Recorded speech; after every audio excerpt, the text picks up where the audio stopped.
ihiwalay ninyo ang lahat ng karumihan at ang pag-apaw ng kasamaan at tanggapin ninyong may kaamuan ang salitang itinanim na makapagliligtas ng inyong kaluluwa.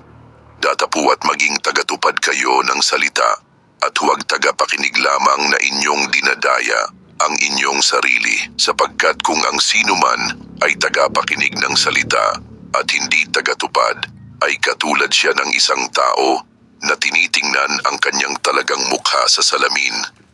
sapagkat minamasdan niya ang kanyang sarili at siya'y umaalis at pagdakay kanyang nalilimutan kung ano siya, ngunit ang nagsisiyasat ng sakdal na kautusan,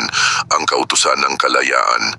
at nananatiling gayon na hindi tagapakinig na lumilimot, kundi tagatupad na gumagawa,